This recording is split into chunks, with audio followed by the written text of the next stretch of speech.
yi nga xamante ni le président de la république war na ko inaugurer suba. Installation yi nag ñu ngi ñëw fekk nit ñi ñu ngi ci liggéey bi di waajal gan gi.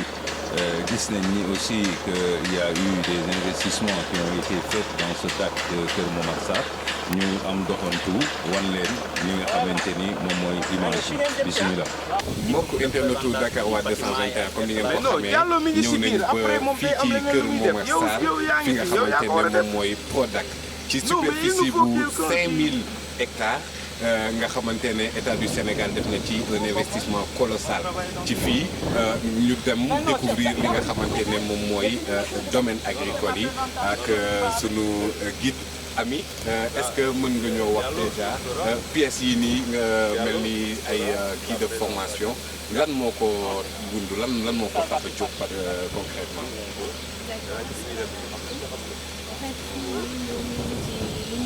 C'est-à-dire le centre de formation. C'est sur 140 hectares. Moom la ñu aménagé 40 hectares et 100 hectares. Qui étaient les deux pivots. Un pivot de 50 et un autre de 50 hectares. Pivot yooyu Pivot yi c'est toujours pour les cultures. Les cultures pour le moment ay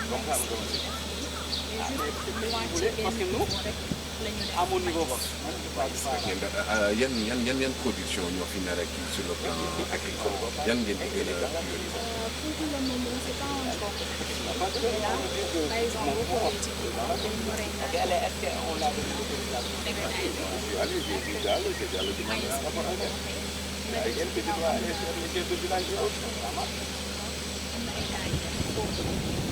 au niveau des serres tamit am na kii yu fa nekk am ni système d'eau bi nekk suñu ginnaaw moom it lan mooy yoroon ci projet bi. système d'eau bi c'est juste pour la consommation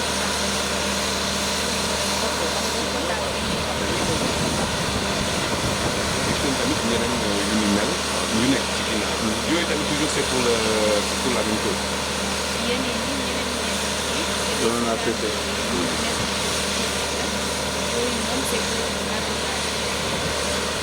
D'accord donc fële na am na yeneen xeetu culture yu fa nekk yoo xamante ne ndox bi nii moom moo fay.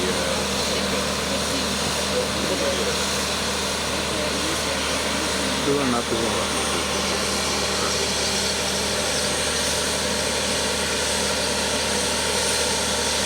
dina ay pépinière.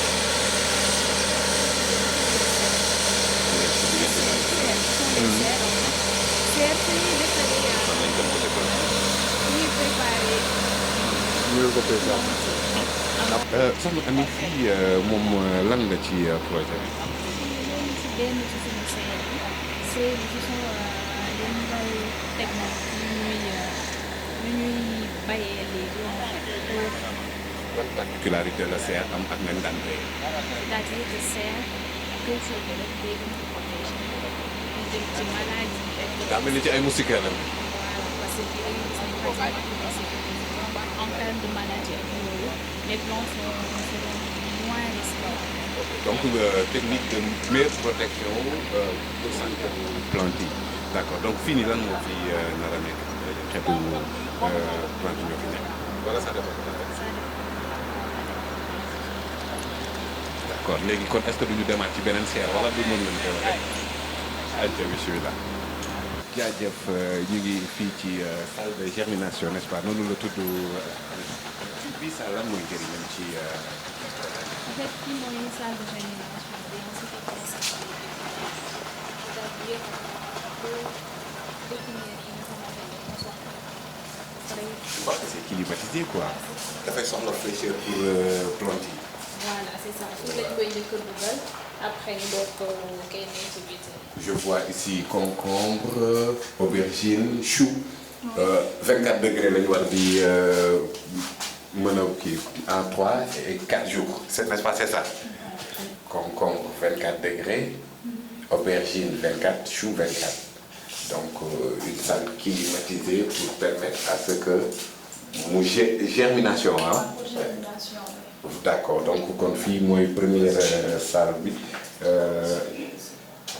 Baron ñëwee ci fii bii serre la boo xamante ne ça a une vocation pépinière voilà plus ou moins commerciale voilà bii lan mooy particularité am Ami. En fait bii nii par exemple yow boo amee sa tool par exemple nga soxla ay pépinière yow yaa xam lan nga soxla mën nañ la ko fi defal. maanaam bu ma soxlaa chou damay ñëw ngeen jaay ma plante chou. ñu defar voilà ñu defaral la ko jox la ko nga dem ji ko ci sa tool.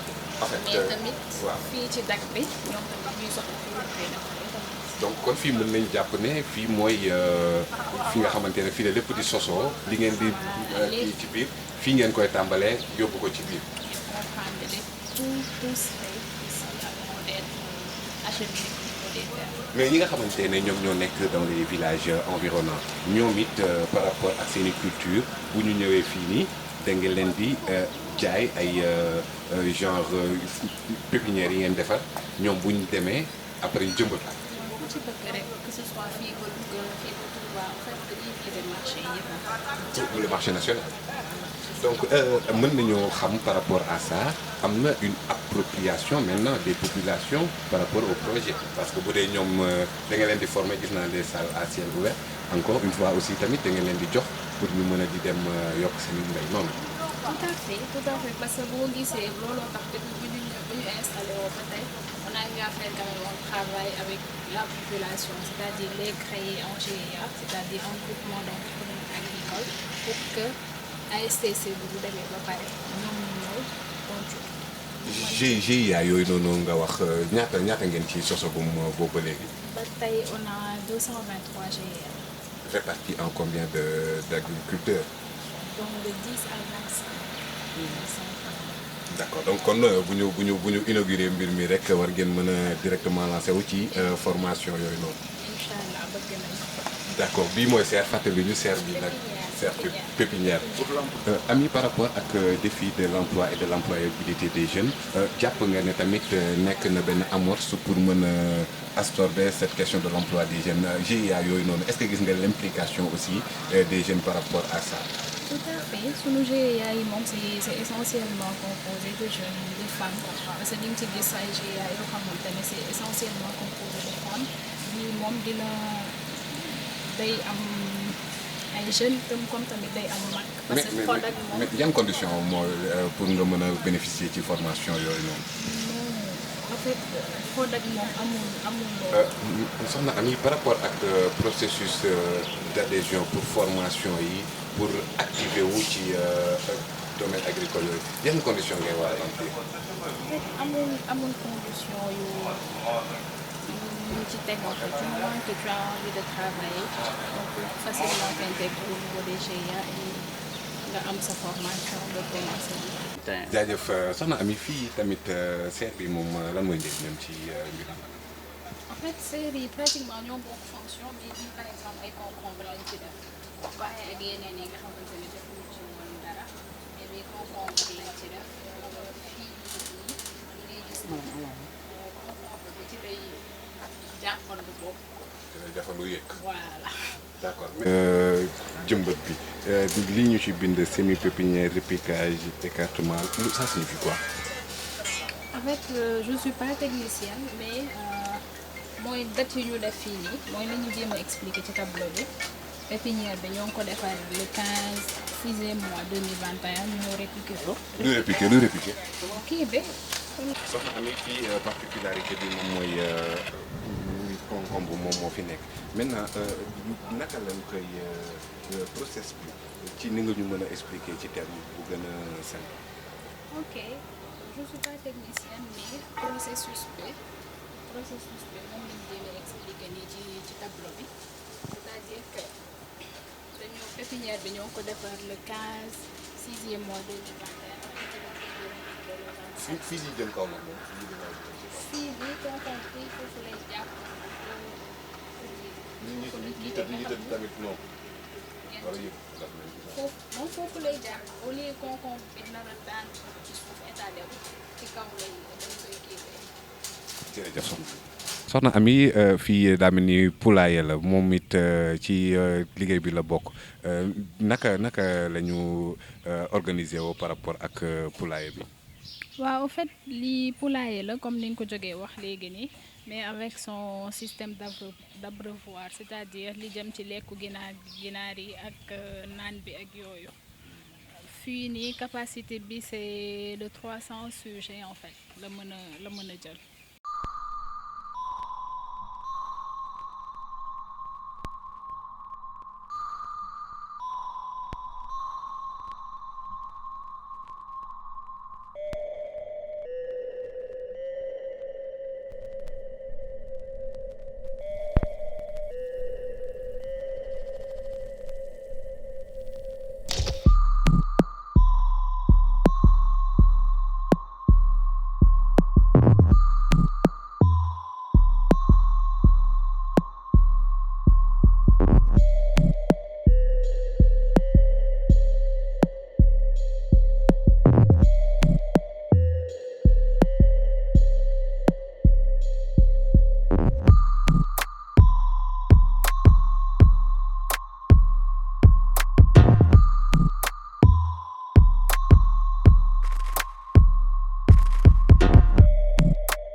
Moussa ñu ngi fii nii toujours ci Prodac fii moom mooy ban département.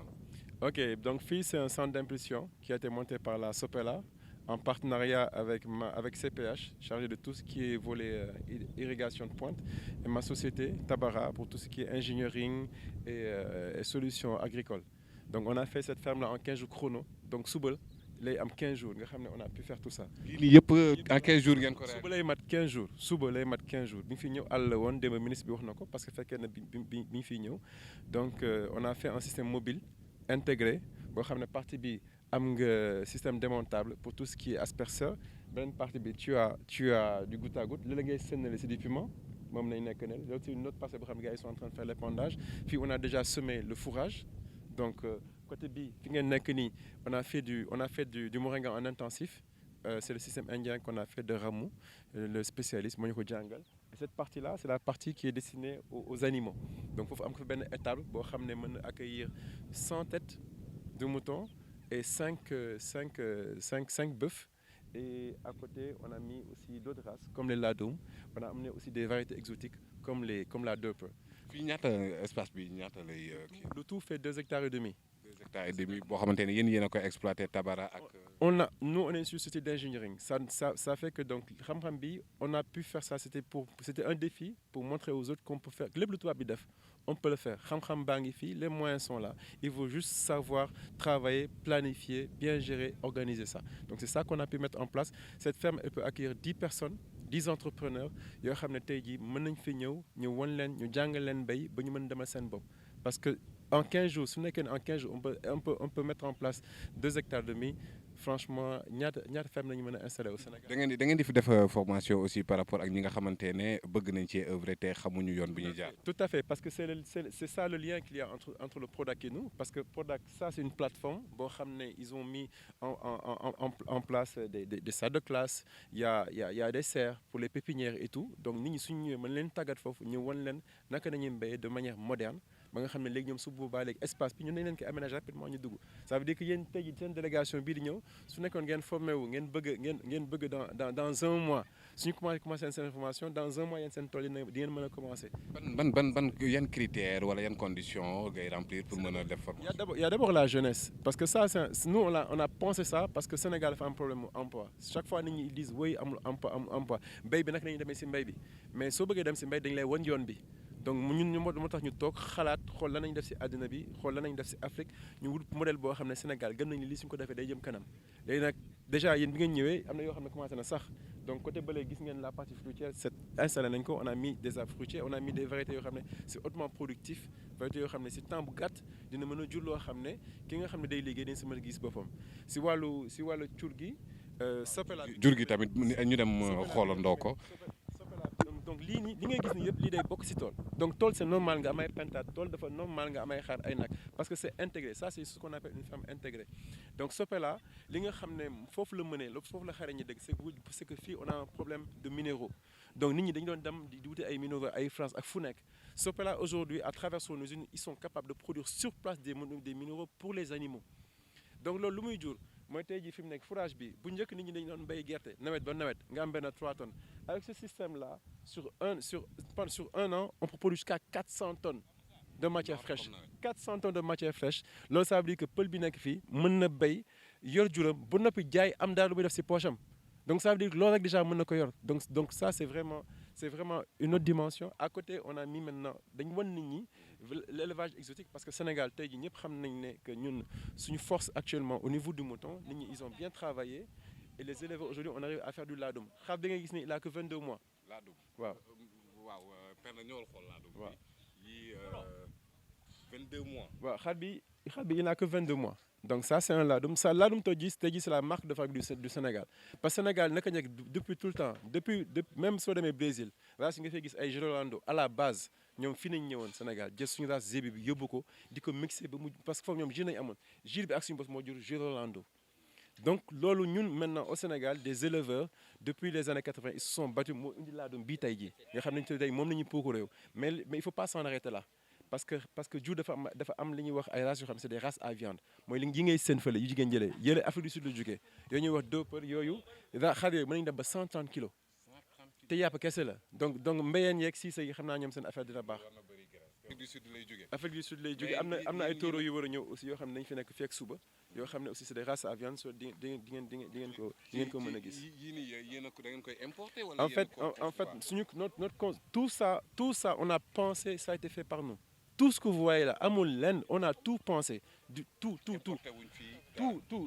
ça c'est parce que aujourd'hui que ce soit ma société ak CPH ak Sopela avec Madame Touré c'est une tête c'est un docteur vétérinaire elle fait partie des gens les plus pointus de ce pays man bi ma nekkee xale dama naan dem ci moom lu bari jàng naa ko ci moom suñu jógee fii di ñëw fii on quitte à 5h30 on est là à 9h30 donc caaxaan taxu ñoo jóg mais lii ñu ñëpp on le faisait de manière séparée maanaam moom si côté man sama côté on s'est mis ensemble pour wane c'est possible de faire quelque chose te Sénégal il est temps que ñëpp booloo dans chaque projet il faut que nit ñi toog ñu toog waxtaan ñu échanger et ensemble on va vers quelque chose.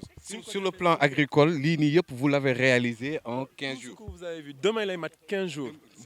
suba lay mat 15 jours tout ce qu'on a fait ici suba lay mat 15 jours aujourd'hui il y a un système boo xam ne ndox mi vous avez vu les tuyaux sont là nous on ne cache rien du tout tuyaux yaa ngi nii moo ngi nii.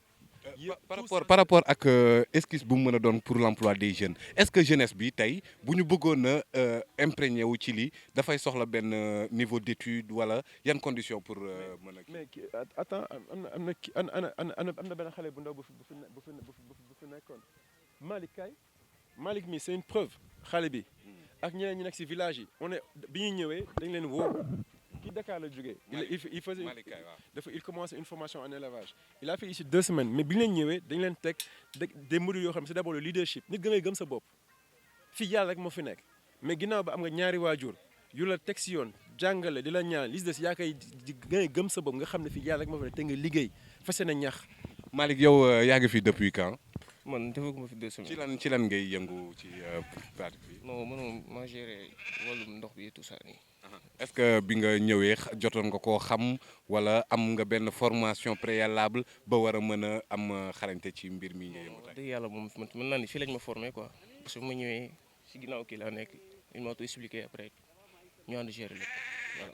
donc jàpp nga ne lii war na mën a doon projet de vie maintenant ci yow nga mën cee tedd di kii ci sa. dimbali na ma ci lu bëri quoi parce que li ma xamul woon yëpp xam naa ko parce que ñun daan ñoon génn Dakar lañ nekkoon ni tout ça mais def bañ ci nekkee bañ ñëwee suñu grand bi Moussa war nañu lépp daal te xam nga rek am ñun dund bi ñu nekkoon nag bii du benn mais ba ñëwee fii nii am nañ envie yi gën a progresser ci affaire bi pour ëllëg ñu mën a suñu bopp tamit. yow Dakar nga jógee maanaam comme ni ñuy wax boy town quoi léegi mais yaa ngi yëngu ci mbay mi. waaw. lan nga doon def avant. football. ok léegi football bi après nga kii ñëw bi ngay ñëw mu xamoo woon dara ci. dara moom ba pare ne sax def na ma cas parce que maa ngi naan su ma ñëwee lan laay def fii waaw am nga rek loo xam ne dundoo ko quoi mais bu ma ñëwee fi ba léegi moom rëccu ma ko quoi loolu la mën a wax. Moussa voilà waaw jàng nga ba.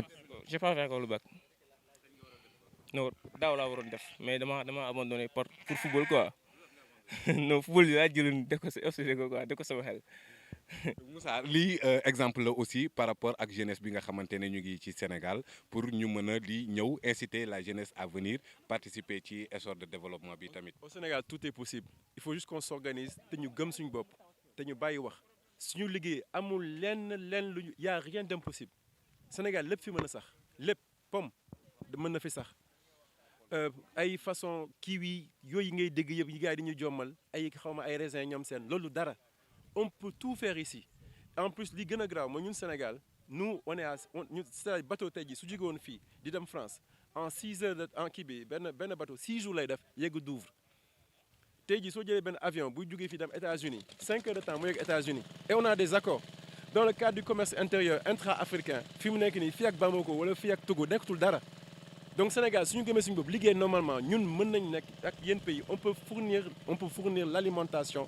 Voilà loolu laa bëggoon wax en dehors de l'emploi et tout est-ce que ak espace bii nii yëpp war na mën a assurer l'autosuffisance alimentaire. parce que tey jii quand tu produis tey jii fi mu nekk nga doon sama ñoom maam suñu naan produit tey jii ngay am ay yenn variété kaani wala yenn variété kaani yoo xam tu am si gannaaw kaani bi ñu def fële c'est bi ñu defee test yi en Afrique de l'Est def test yi fii au Sénégal on a des rendements de 3,5 kg par pied.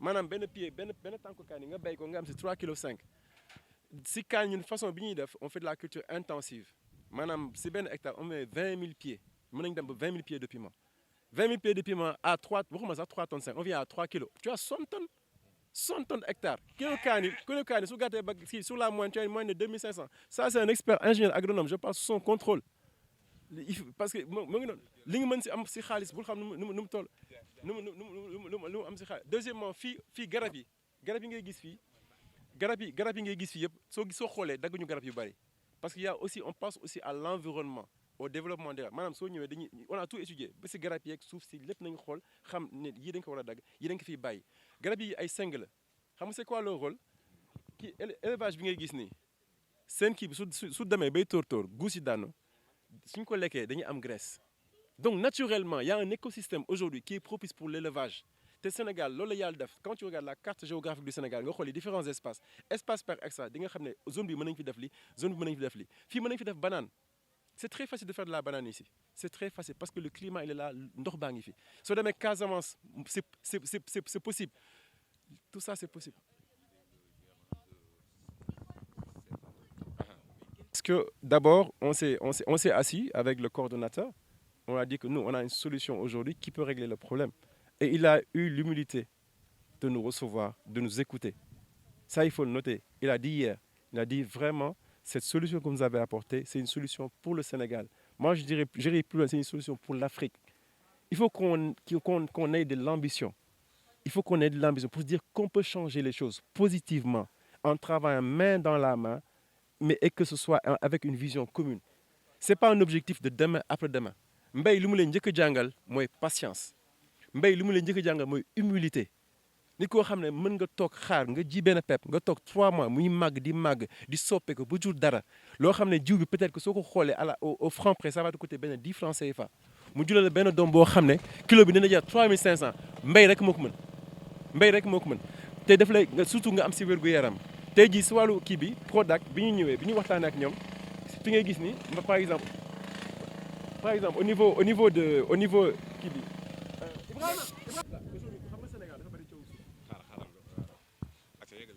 voilà parce que aujourd'hui quand on a fait ça ce que vous voyez derrière c'est un centre, c'est une plateforme avec la logistique avec tout ce qu'il faut comme infrastructure pour des pépinières et tout c'est un partenariat public-privé.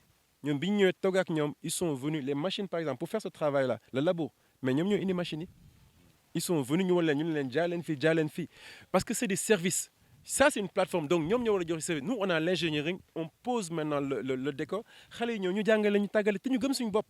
ak question foncière bi aussi est-ce que du poser problème surtout jamono yi Sénégal ñuy wax question foncière. justement c'est une solution pour maintenant effacer tous ces problèmes fonciers parce que su boobaa Prodac ginnaaw boobu moom moo am suuf bi. yow fi mu nekk nii yow soo ñëwoon nga ne man damay installé wu ñu installé la en 15 jours nga commencé exploiter bés boo bëggee dem dañu naan jërëjëf ñu ne am say matériel moo ngi dama la moom keneen ñëw toog parce que suuf bi fi mu nekk nii Prodac moo ko moom am na 5000 hectares yoo xam ne Prodac moo ko moom fii déjà waxtuma la feneen ak feneen donc nit ki suy ñëw di installé que ce soit un investisseur étranger wala keneen ñu xam ne tant d'hectares nañ koy jox moom il vient dans Prodac. Léegi nous on vient avec l'ingénieur on pose le Prodac amène ses services nous on amène notre ingénieur on pose maintenant le cadre waa ji commencé liggéey bés bu paree bés bu su bëggee toog 100 ans mu toog 100 ans bés bu nekkee ne dafa ne man liggéey naa 5 ans léegi dama bëgg dem peut-être Mbadakhoune ñu ne ko ok na nga dem ak jàmm Mbadakhoune nga lem say bagage nga demaale doo sonal kii après ñu jox keneen.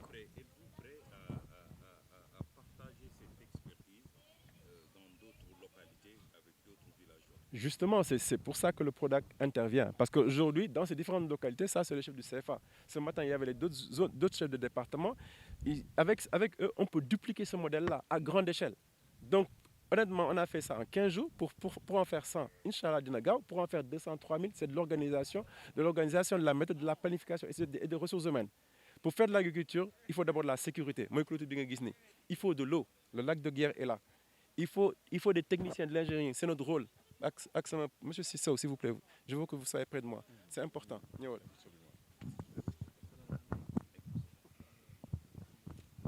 Donc il faut de l'ingénierie. Ay nit ñoo xam ne dañu toog concevoir di xalaat ay système ñuy jàngal nit ñi su boobaa man il faut les ressources humaines ñu mel ni ay ñoom Malick xale yu ndaw ñu tàggal leen ba ñu xam yoon bi ñu leen naan jaay leen fii il faut des communicants comme vous ndax yéen a jël télévision di wan Sénégalais ne leen écoutez mbir mi il faut ngeen yeewu lii ak lii mën nañ si génn dem nañ benn zone boo xam ne gis nañ benn pël boo xam ne xamu woon dara benn xale bu mel ni Malick il y a 2 semaines xamu woon dara maintenant il s'en sort ça c'est votre rôle vous les communicants le rôle de l'État avec ses différents ministères comme le ministère du commerce ak ñoom mooy selon les tendances de l'année ñu xam ne par exemple oignon bi waxtu bi day nar a bëri ñu ne commerçant yi stop bu benn oignon dugut amul bu Maroc amul bu fenn ñu stop li ñuy béyee fii ñu mën ko jaay si c'est au niveau des mangues même chose après on passe à l'autre étape transformation parce que produire c'est une étape. Mais après, il faut qu'on passe à l'étape agroalimentaire. Moi, maintenant, s'industrialiser. Même si nous transformons les produits à hauteur de 20%, c'est déjà bien. Il faut que nous ayons souvent maintenant, les marchés extérieurs, nous avons et souvent, qu'est-ce qui intervient? C'est la qualité, la traçabilité. Nous savons par exemple, on va mettre en concurrence des CFA. Monsieur, c'est le CFA. Je m'appelle Aliou Sow. Je suis le directeur du DAC, domaine agricole communautaire de CFA, à Sédhiou.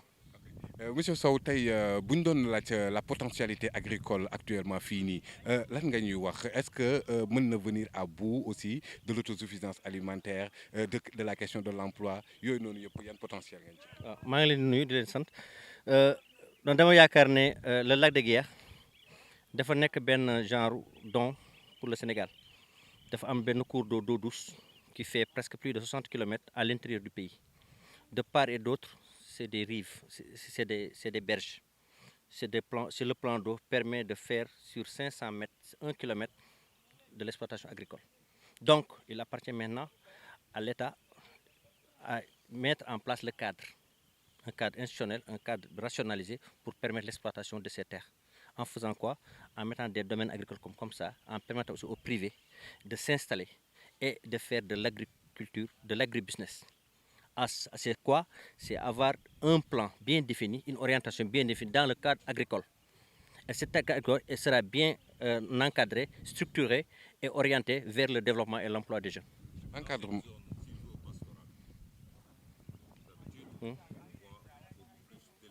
Est-ce que vous n'avez pas eu de problème à leur faire changer de métier ou de style, de modèle de vie?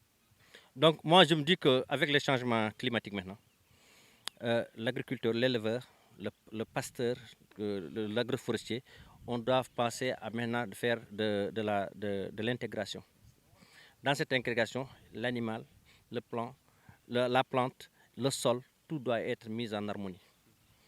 Et je pense que si le fils de Peul que je suis comprend ça et commence à inclure dans ses parents, avec ses parents, tout le monde saura que l'avenir c'est maintenant dans le cadre de l'intégration.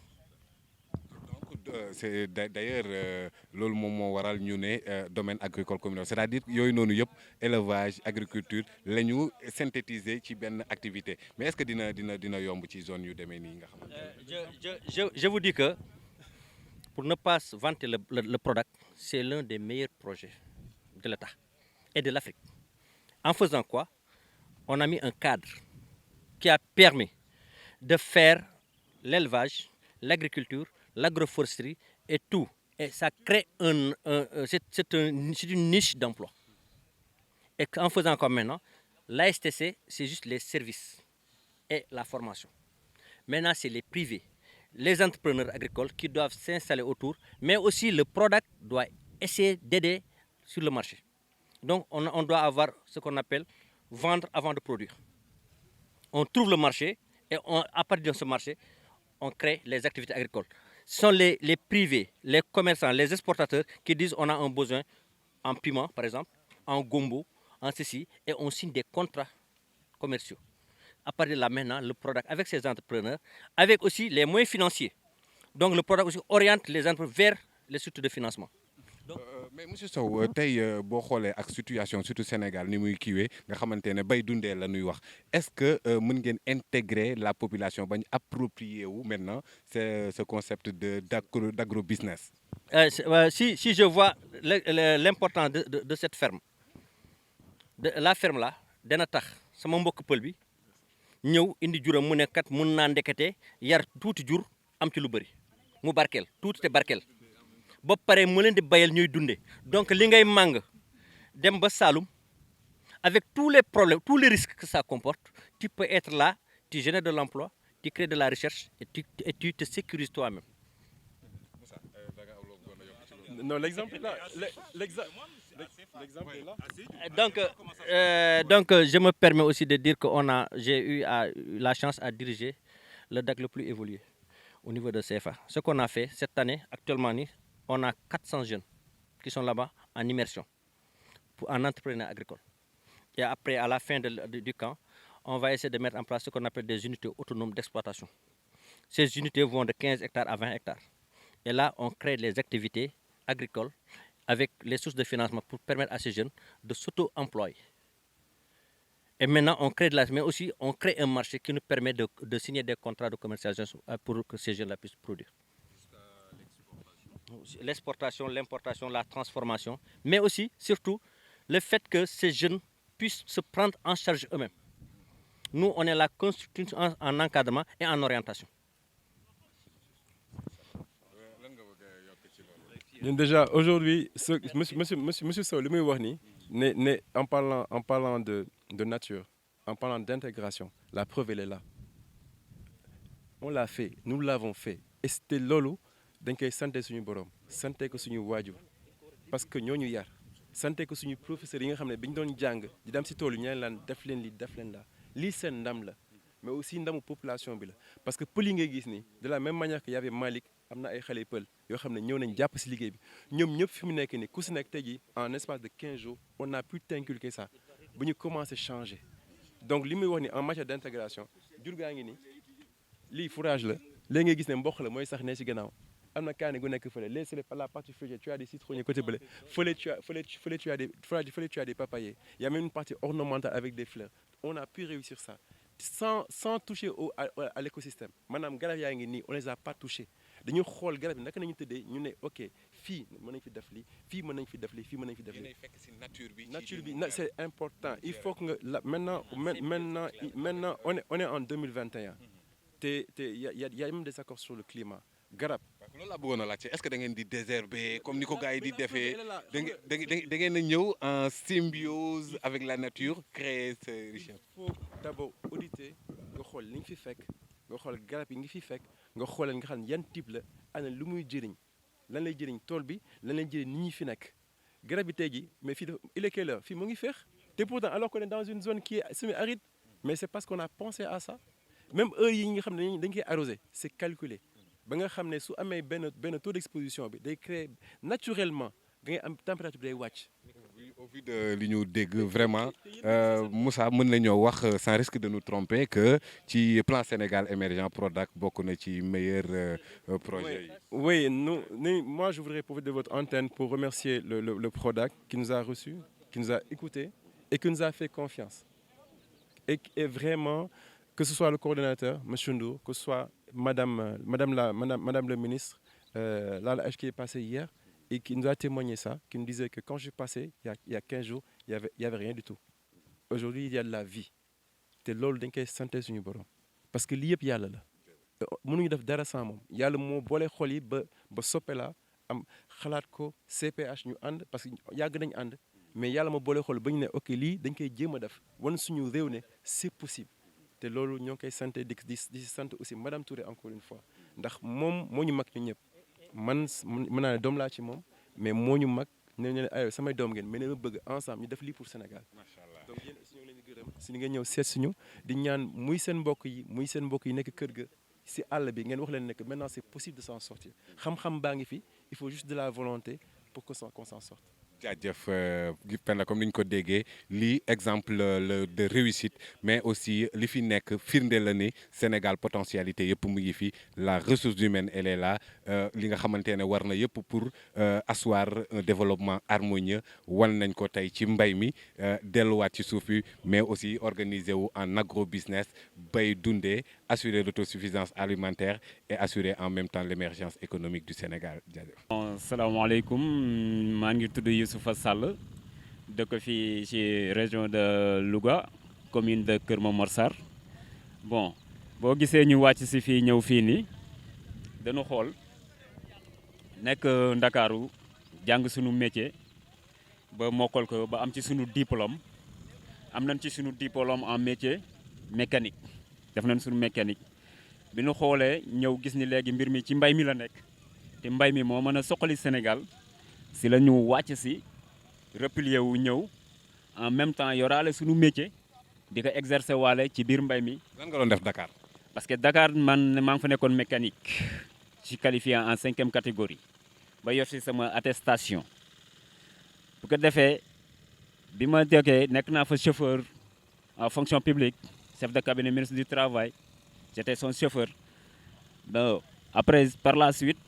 si leen ma ba projet yi ñëwee fii nii si leen ma indi fii si leen ma woo ma ñëw ñu ni ma xool daal gis si njëriñ. kon yow da nga def démissionné fonction publique pour ñëw ci mbay mi. ñëw ci mbay mi parce que mbay mi grand moo mën a soxali réew mi gis nañu loolu quoi moo mën a soxali réew mi te je lance l'appel mooy jeunes yi comme bu ma gisee ñuy dugg ci mbëkk bi di dem di émigré di rey seen bopp quoi jaru ko affaire baa ngi fii ci suuf bi quoi parce que suñu métier ñi ngi koy doxal mi ngi fonctionné bàyyiwuñ ko en même temps mbay mi mi ngi doxaale ñu ngi liggéeyawaale si mbay mi on gagne notre vie. oui salaamaaleykum mbokk mi. tur bi naka la. tur bi Adama Diol la. waaw fii de man maa ngi woon Prodac dama nekkoon fee Dakar di jàng métier fa laa juddoo fa laa yoroo mais dama ñëwoon fii si tool yi fii fekk yor naa sama métier après sama papa ne ma ñu dem waalo ñëw waalo nii waa Prodac gis ma ñëw yóbbu sama diplôme si ñoom pour ñu jël ma si affaire soudeur bi ma xoolee jël nañ ma mais après ci laa continuer ànd ak ñoom di liggéey fii li fi monté yëpp ba si pompage bi ne travaux yi nekk fii yëpp maag waa Israël yi ñoo ko ànd monté ba tey ba mu jeex après ñu téye ma fi ma resté ñu ki war a yor wàllu mbay mi ne ma da ngay toog ma liggéey ak yow ci laa toog liggéey ak moom ba tey ñii lépp lu ñu fi war a sukkandiku ba lépp lu ñu fi war a monté man maa ko war a monté. kon yow soudeur nga mais yaa ngi ci projet bi di bay sa waar. waaw maa ngi si projet di bay sama waay football bi jël naa ko tege ne man sport laa doon def football mais dama ko jël tege ne xam ne mbay mi moo ñu si mën a génnee ndax sama papa baykat la. jaajëf kon Penda ñoo ko déggandoo activités yi bëri na fii gis ngeen kële ne le mécanicien la au niveau mécanique dégg nga moteur yi mais tamit soudeur bi am na fi pàcc donc lépp loo xamante ne mi ngi fii ay activités multiforme la ku ci nekk di bay sa waar lépp ci mbay mi lépp ci Prodac jaajëf.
asalaamaaleykum gars yi ñu ngi toujours fii nii ci Prodac di am jotaay ak ki nga xamante ne moom mooy chef bi fii ñu présentation d'abord. waaw asalaamaaleykum maa ngi nuyu ñëpp maa ngi tudd Ismaïla Diallo maay chef du domaine agricole communautaire de Kër Momar Sarr. monsieur Diallo tey fii nii ñu ko war a lancer inauguré ko demee yan potentialité nga gis ci domaine agricole communautaire bi fii. waaw balaa ma commencer si loolu je pense que ce qui est important c'est de rappeler que le Prodac dañ ko taxawal pour mën a régler problème xëy ndaw ñi ah donc loolu ñu ngi si remercier bu baax a baax le président de la République buy war a ñëw suba pour inaugurer domaine agricole communautaire de Kër Massar muy deuxième domaine agricole communautaire bu Prodac bu pare après CFA te nag mu nekk domaine bu gën a ngand si Sénégal. tey lan nga jàpp ci avantage la war a mën a am par rapport ak l'emploi par rapport ak le Sénégal émergent le développement du Sénégal ban impact la ci Prodac mën a jouer. donc ici impact dina bëri parce que ba léegi dañu gis impact yi à court terme et ñoo ngi si dans la zone sylvopastorale nga xam ne tey c'est la transhumance moo nekk facteur de kii lu boobu lañu gën a xam pour jur yi ak nit ñi souvent nit ñi dañuy màngaan parce que amul ñax dañuy màngaan dem ba Kaolack dem ba Saint-Louis dem ba Astafurlah dem ba ay côté Kaffrine yooyu pour seen jur yi mun a am lu ñuy lekk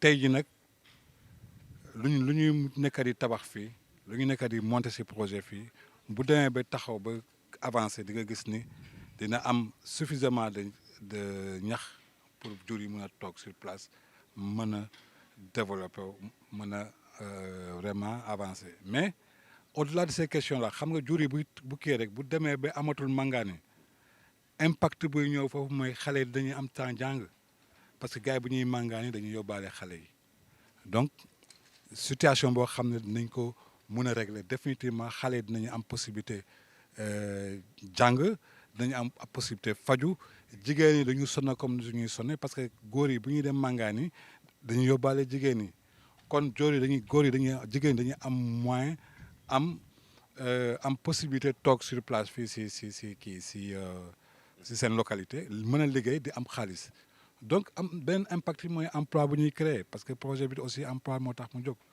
impact bi daal si daal le court terme mën nañ dem ba si njunne mais si année yu néew dinañ gis si projet bi mën na dem ba créer 10 000 emplois parce que am nañu suuf si am nañu ndox mi. justement ci question suuf bi tamit gis nañ ne la question foncière dafa xaw a doon lu doy waar ci Sénégal fii est-ce que am ngeen stabilité ci côté boobu. bon macha allah ba léegi qu'on touche du bois amuñu problème boobu parce que population bi moo jóg ne lii ñun ñoo ko jagal projet chef de l'État bi pour mu def fa Prodac donc ñëwuñu rek ñu jël ñoom dañoo waxtaan ba juboo ñu dem si monsieur le maire defal leen délibération donc nous on n'a pas ce problème là à ce niveau là. Au-delà de l'aspect agricole aussi élevage bi am na ci solo est-ce que aussi nature bi comme fleuve bi et tout dañ cee jouer wala aussi impact pour ngeen mën a réaliser lu ni mel. waaw je pense que côté ndox mi gars yi souvent nañ koy wax mais il faut que ngeen comprendre ni que tey ñun partie bu ñu nekk mooy c'est le surplus du lac de Guiers la ñuy consommer. boo demee si kanam tuuti à côté de KMS 3 am na benn digue bu ñu aménagé buy stocké ndox léegi surplus ndox mi jógee lac de Guiers moom la ñuy consommer donc on ne voit pas un impact aussi boo xam ne day tax ba finalement compromettre suñu projet. mais aussi fu ñu wax ay atouts naturels y a aussi des handicaps est-ce que amul ay handicaps yoo xamante ne mën na compromettre dara ci projet bi. oui ce sont des contraintes yoo xam ne mën nañu ko lever bon jaar ngeen si yoon bi jaar ngeen piste bi gis ngeen piste bi donc c'est une contrainte majeure mais que l'État est en train de faire tout pour mën a lever ko créer benn piste buy ñëw ba si dag bi. deuxième contrainte majeure boo xam ne mën na comprendre problème bi kii projet bi mooy électricité mais gis ngeen ni démb Senelec ñëw nañu fii pour ñu xool dans quelle mesure la ñu mën a xëcc courant ba fii parce que ñun gasoil la ñuy taal actuellement pour mën a fonctionner donc c'est une contrainte majeure bon troisième contrainte majeure boo xam ne dañ ci trouver solution mooy xale yi war a ñëw jàng si fii il faut ñu am fu ñu dëkk te loolu aussi ñu ngi koy gëstu bu baax te ñu ngi si avancé et c'est sûr que d'ici la fin de l'année on va trouver on aura quand même des logements yu permettre xale yi mën a jàng ñëw en incubation ici. projet agricole de manière générale dafa demander patience aussi ci ban diir la ñu mën a commencer Sénégal di tirer les bénéfices de ce projet-là. oui ça ce sont des bénéfices à court terme boo waxee par exemple bénéfice mënuma ne bénéfice économique mais les bénéfices c'est-à-dire que ñu gis nit ñi di xëy fii ñu gis nit ñi di génnee fii ay production du yóbboo nit ñi di gis aussi des emplois que nit ñi di gis aussi que les animaux mooy xar yi jóge fi ñu koy jaay si supermarché yi ou bien di koy jaay pendant la tabaski loolu moom c'est à court terme dans 6 mois vous allez voir que day am changement total et que ñu bëri dañuy ñëw fii di approvisionner et en aliment en kii en safrula en légumes et en moutons. gis nañ aussi beaucoup d'entreprises privées mu doon benn exemple bu éloquent ci partenariat public privé est-ce que mën nga ñu ci ñëwal rek brièvement ci ku nekk sa domaine d'intervention. waaw justement donc ici le partenariat public privé moo gën a am importance fii Sénégal ba mu doon taxawal projet bi dafa d'abord am un financement propre le BCI moo ko financé le BCI moo financé projet bi c'est que le budget d'investissement budget consolidé d'investissement bu état sénégalais moo financé projet bi donc mais on s'est dit que le public mënul moom rek régler problème emploi c'est pas possible nañu wante dëgg donc par rapport aux infrastructures réalisation yi ñun on a fait appel à l'expertise israélienne nga xam ne expertise boo xam ne la bu ñëpp en tout cas saluer reconnaître en termes de côté efficacité du côté irrigation et tout ñu xëcc la ñu ñëw ñu defal ñu réalisation yi avec une technologie de dernière génération on le remercie quand même pour cette collaboration mais de l'autre côté aussi les entrepreneurs sénégalais ñoo xam ne ñu ngi ci secteur de la production on a vu des entrepreneurs comme Sopela ñëw côtoyer ñu ne ñu ñoon lu ñu mën a lu ñu mën a contribuer mooy former les jeunes former leen de façon à ce que ëllëg ñoom ñu am expertise boo xam ne dañuy mën a def seen projet de production végétale loolu tamit ñu ngi si féliciter parce que ce qu'ils ont fait ici c'est inédit waaw parce que ñoom rek ils vont dépasser les 500 emplois que ils vont permettre au Prodac de créer plus de 500 emplois donc on leur remercie c'est bravo pour l'expertise locale aussi. Monsieur Diallo duñ la retenir xam naa fi mu toll nii mbir yi xat na et tout sa dernier mot. waaw sama dernier mot lépp chaque fois lu may wax rek mooy projet bi je pense que état bi def na lu mu mën mooy créer ay infrastructures créer ay conditions yoo xam ne jeunes yi mun nañ ñëw installé wu liggéey lu des mooy suñu côté ak jeunesse bi ñun mooy créer les conditions aussi d'accueil favorables pour que jeunes yi ñëw jeunes yi nañu jege si Prodac ñu liggéey y a pas un pays boo xam ne dafa développé wu sans l'agriculture tous les pays yooyu dëgg yu ñuy développé wu c'est parce que dañu concentré wu sur l'agriculture et l'élevage donc j'en fais appel à toute la jeunesse du Sénégal et j'invite aussi à tout le monde à venir fêter pour nous demain inchallah quand le président sera là jërëjëf.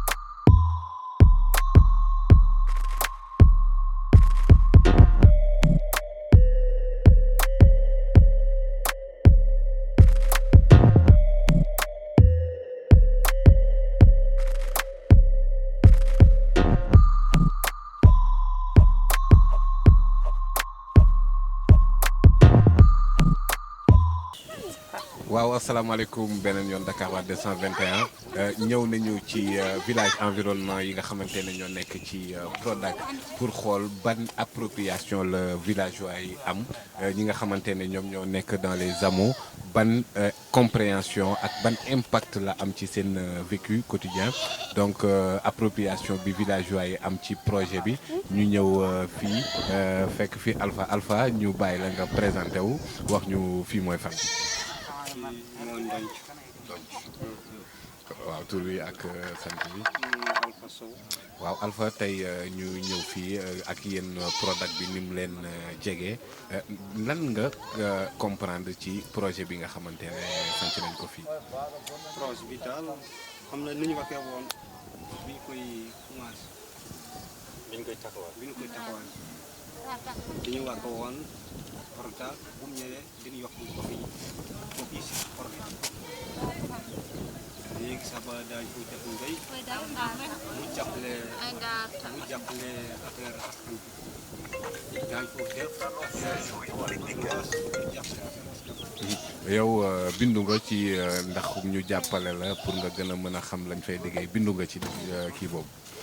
waaw bindoon naa. ci groupement ak groupement d'entrepreneuriat agricole yooyu noonu yow jàpp ban jeexital la mën a am ci sa dundin naka nga ko comprendre. bu mu mënti doon rek yow ban nga inscrire élevage nga inscrire jàpp nga ne war na mën a yokk dara ci sa xam-xam ci élevage.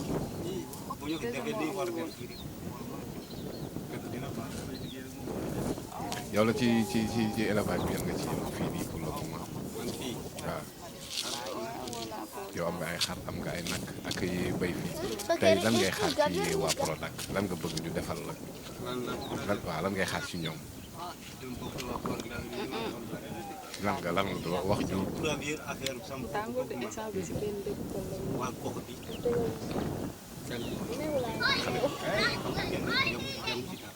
jàmm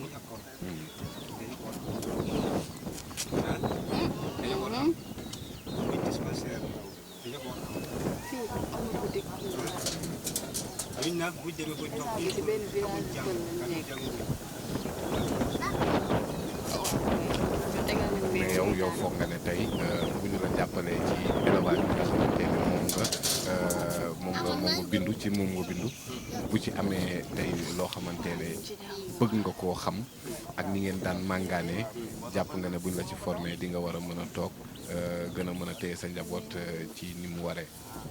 incha allah defee ni mu war a def. mais Alpha yaa ngi naan bu ñu defee li ñu war a def lan lañ war a def ci yow na nga ko gisee. li may gisee. avec liggéey lépp lu nga liggéey boo nekkee nga xam naa ne maa ngi ko liggéey.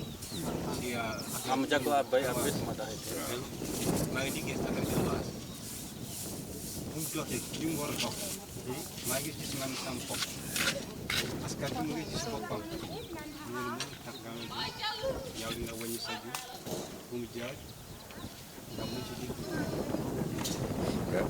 pël ak élevage dañ koo xamee màngaan yéen fi ngeen dëkk fi ngeen sanc doo leen di déplacé wu par rapport ak ma ne pël dañ koo xamee màngaan ci wàllu sàmm ak yu ni mel te yéen doxe wala noonu yéen a ngi fii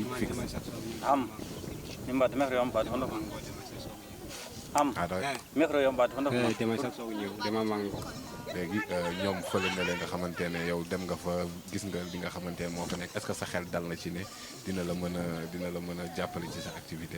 waaw loolu si ko sant yàlla rek dafa boo demee daje na atum boo xamante ne naataang la jur yu suur am na si yow yokkute li ma la wax waaw baa ne ba toogee ñax amul fii su yéen avance waaw nga màngal yi ñu suur ñun rek gën a ci ñu gën a yow xamal yow à part élevage bi binduwoo ci mbay xalaatoo ci yëngatu ci mbay bi. boobu amoo jigéen man fii nii amul kenn ku fi bindu ci wàllu mbay. wala ñëpp élevage la ñu bindu. am nañu benn mbay. ñan comme ñan. comme ma mère benn la kon yéen ni ngeen di defee sàmm noonu ngeen di defee mbay mi tamit. am ngeen da ngeen di am ay tool. suba président day ñëw fii nii pour inaugurer KMS 3 xoolaale ko lan ngeen di xaar ci moom.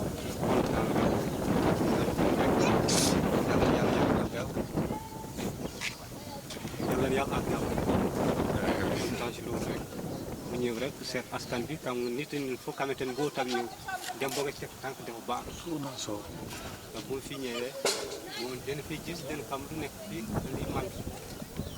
incha allah comprendre li man wax. bu baax jërëjëf Alpha. waaw sax mën na toog Dakar ba nga xamante ne fii bu mu gis fii. waaye boo fi ñëwee bu mu gisal askan bi bokkam dina xam. li ñuy dund. nit yi mu nekk. d'accord tey lan nga doon tàggoo par rapport ak Prodac.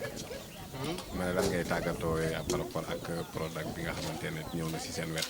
Prodac yàlla indi na fii yàlla njëm si kanam li mu liggéey fii yëpp li ñu fi liggéey yëpp yàlla kay di mu def yokkute bu nga xamante ni askan bi yëpp tëj loolu laa si ñaan loolu laa si ñaan yàlla saba bu defee affaire mbéy bi bu dogee du sport daal askan bi liggéey foofu si askan bi yëpp moo si am discom bu defee affaire élevage bi dogee noonu ku ci xamante yaa ngi si yëngu yaa nga gis bopp boo gisee bopp nag sa bopp ku ci yàlla mooy sa wërsëg rek dañ gis muy bopp. jërëjëf Alpha donc kon loolu la villageois yi am ci compréhension pour le moment di fàttali ne suba incha allah lañ koy inauguré mais formation yi nga xamante ne ñoom lañ leen war a defal ba am jeexital ci seen dundin commencé gul waaye Prodac bokk na ci projet bi gën a am solo mooy boole waale askan wi boole villageois yi nga xamante ne ñoo nekk aux environs boole leen ci li nga xamante ne mooy projet bi ñu gën ko mën a approprier gis ci seen bopp incha allah donc kon ñuy avancer rek toujours dans le cadre du projet ci PSE di Prodac jaajëf. Yacine Dia. soxna Yacine Prodac bi ñëw na fii nii est-ce que bindu nga ci. waaw bindu naa ci. ci ban pàcc. man nag xaw ma ban pàcc laa jël la ñu ma jël waaye nag ci président Coumba Sow laa nekk. président Coumba Sow. waaw yow yéen jàpp ngeen nan ngeen comprendre le projet bi lan moo ko tax a jóg ak ban jeexital la nar a am si seen dund. waaw dafa waxoon ne de moom jël na fi pour mbéy waaw ak sàmm ci kii bi éleveur bi.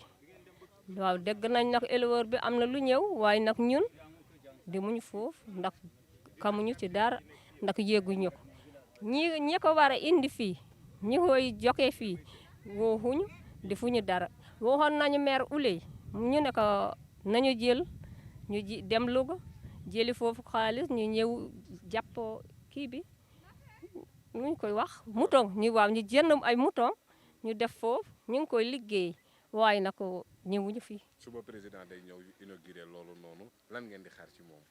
président moom bu ñëwee fii mbokkam ñoo nekk fii daañu ko teer daañu ko teral daañu ko wax bismillah ndax ñoom ñi nekk fii Macky Sall rek lañu xam moom la ñu bëgg.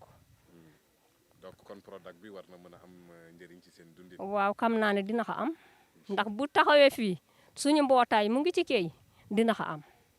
ndax am na suñu mbootaay ñuy kay foofu ci Prodac bi waaye nag fii kii bi askeegul de ñun kam nga ne mos man mi màggal laa ay màggal laa fi àndal munoon nañu jàng école munoon nañu am machine wol munoon nañu am dispensaire ndax fii daa sori fu ñuy amee doom ah munoon nañu am fii courant ah waaye amuñu ko léegi nag dañuy jàmbat Macky Sall na yëpp dañoo jàmbat ñun ñii ndonc waa ndonc dañoo jàmbat